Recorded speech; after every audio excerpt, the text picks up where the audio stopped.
Hi, I'm David. Hi, I'm Jelena. Welcome to our YouTube. And our studio. Okay, today we're going to do something a little bit different. We're going to do a pranayama exercise called DIRGHA Pranayama. DIRGHA means prolonged, and then pranayama is like the extension or the control of energy. But before we do this, make sure to comment, subscribe, and like. Yeah, like. Yes. Yeah. Let us know if you do this exercise, how it feels. Mm-hmm. Yeah, or if you're not interested in doing the exercise, let us know too.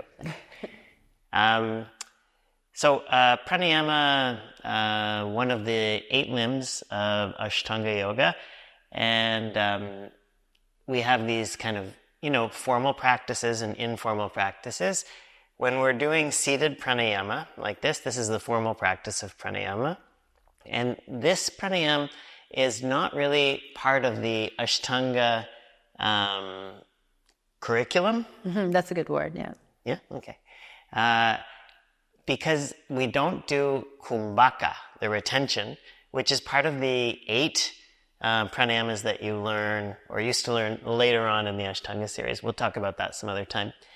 This is just, I think, a really good breathing exercise to get in touch with the capacity and the movement of the breath. Mm-hmm. And we should just say that kumbhaka, for those of you that are newer to this, means holding your breath. It entails holding your breath. Mm-hmm. So it's quite challenging. It sounds easier than it is. So the one that we're going to do today does not involve holding your breath. That's right. Just controlling your breath. Yeah, gently controlling it. And so DIRGHA, I said, is prolonged. We're going to prolong the breath. We're going to extend the inhalation and the exhalation to 12 seconds. And it's also known as tripartite breathing because we're going to section the abdomen into 3 parts.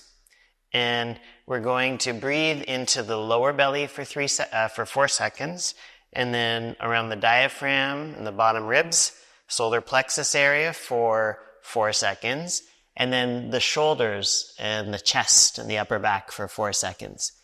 Then we'll do the opposite. When we're exhaling, we'll begin at the top at the shoulders and the chest. We'll exhale down through the diaphragm and the ribs, and then at the very end, we're going to start to exhale from the belly and squeeze the abdominal organs and get rid of all the air. Mm-hmm. All right, so you start to really feel the movement of the breath, and maybe even you find some new way of breathing. This is different than the breath we do in our practice, right?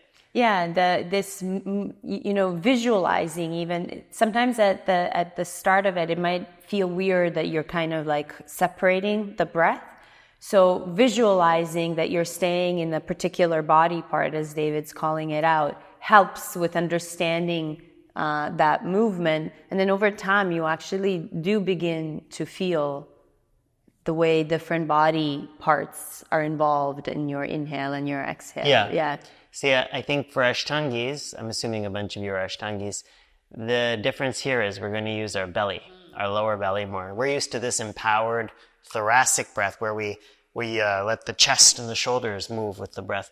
Now you're going to actively promote movement in the belly. Yeah, mm-hmm. And it feels awkward too at first because you're actually, whenever we sit or if someone's watching, and even us when we teach, I have to actively remind myself to really let go in my belly and not do kind of like that. I'm being watched and kind of pulled in, almost guarded stance. Performative. And we do it all the time, in all kinds of, so really learning to relax the belly and breathe into that part of the body is so important, but it's not part of our practice too, so it's challenging. Yeah. Or newer. Yeah, I think we're sometimes shy about letting go of our belly, relaxing it. So maybe, close the drapes, turn out the lights, and make yourself comfortable. Oh, when we're doing pranayama, if you can sit in lotus pose, then that's ideal. It just is a great base, but it's not a make or break at all. You can also just sit cross-legged, or if you have some knee stuff going on, you can sit in a chair or with your legs stretched out in front of you. The important thing is that your chest is up and your back is straight so that the breath can move freely. Mm-hmm. But sometimes when we teach, you give people an option of lying down too. For this pranayama only. Yeah. Yeah, it can be because it can make it easier, I think, to relax the belly when you're lying down. It can feel great lying on your back. Just don't fall asleep. If you want to fall asleep, go ahead, fall asleep.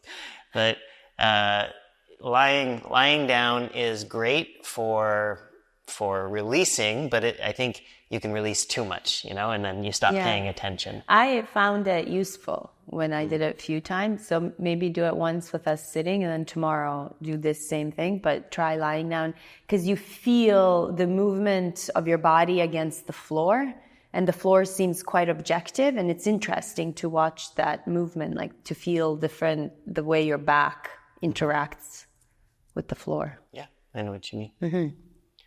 All right, so find your position, seated or on the floor, with your back straight. Make sure that you're comfortable enough that you can hold still. And you're going to bring your hands into chin mudra. So the thumb and the index fingertip touch. The fingers are straight. And then you rest your hands or your wrists on your knees, wherever they touch. And then I want you just to find the sort of the formal position here. So lightly press down with your hands, lift your chest, drop your chin slightly, and then you can just use that as your benchmark if you start to slouch or you notice that you've lost your attention. Try to come back into this position. Okay? And then turn your eyes down towards your nose, Nasagrai Drishti, or close your eyes completely. That's fine too. Relax your jaw. And we're going to breathe to the drum. We're going to start with 8-second inhales and exhales. So let's start the drum now.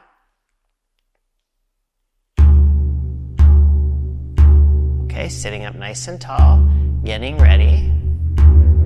And now inhale, 2, 3, 4, 5, 6, 7, 8. Exhale. And don't worry about shaping the breath too much, just slowing it down, relaxing. And again, inhale. Keep inhaling. Exhale.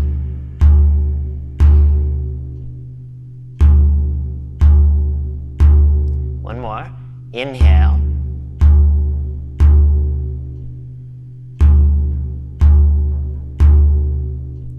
Exhale.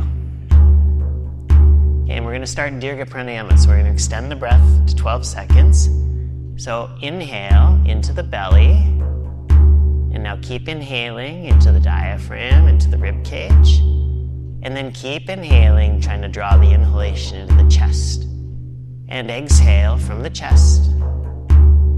Slowly keep exhaling down into the diaphragm. Feel the diaphragm lift. And then pull the belly in. Relax the belly, inhale.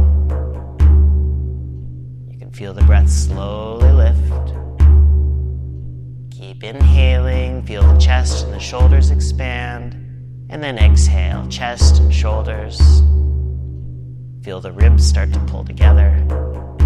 Keep exhaling, use your abdominal muscles. And again, inhale from the bottom. Follow the breath up. Feel the diaphragm drop.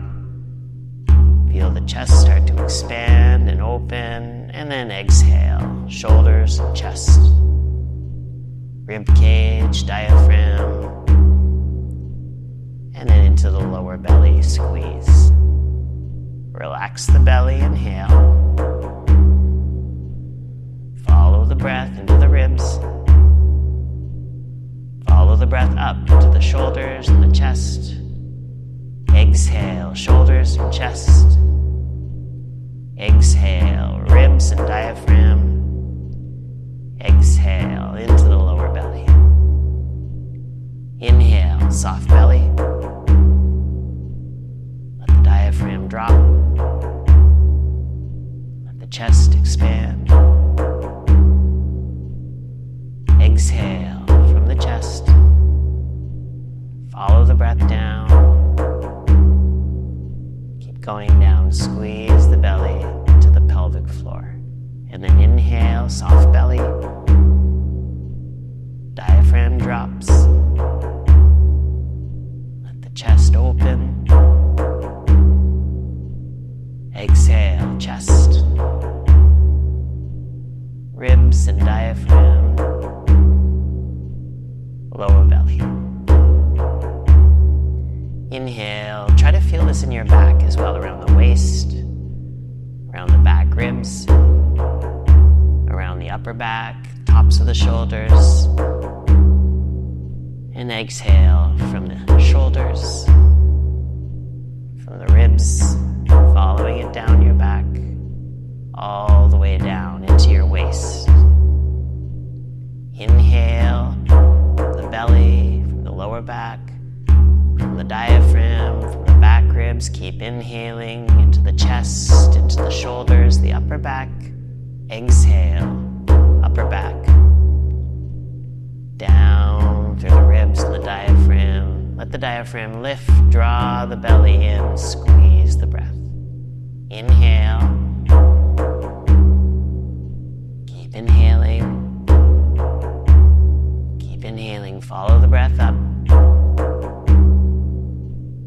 Exhale. Keep exhaling. Follow the breath down. Last one. Inhale. Keep inhaling.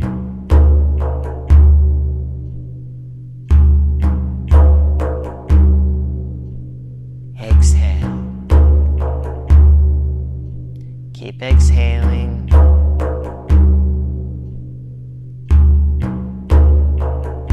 Good. And now we're switching back to 8. So just relax. Inhale.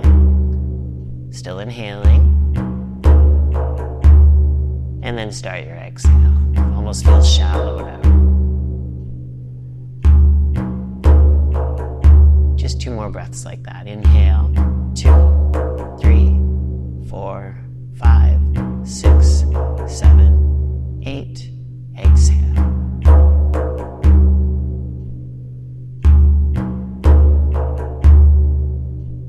One more. Inhale.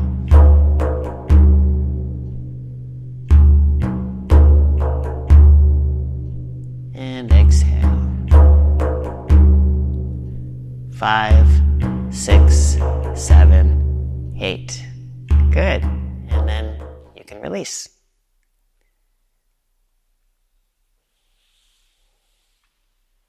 How'd that feel? Feels really nice. You get It's it? very calming. Yeah.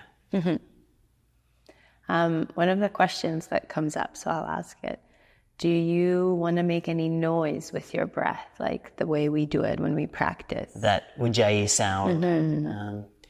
You might need to, because you're controlling the flow of air.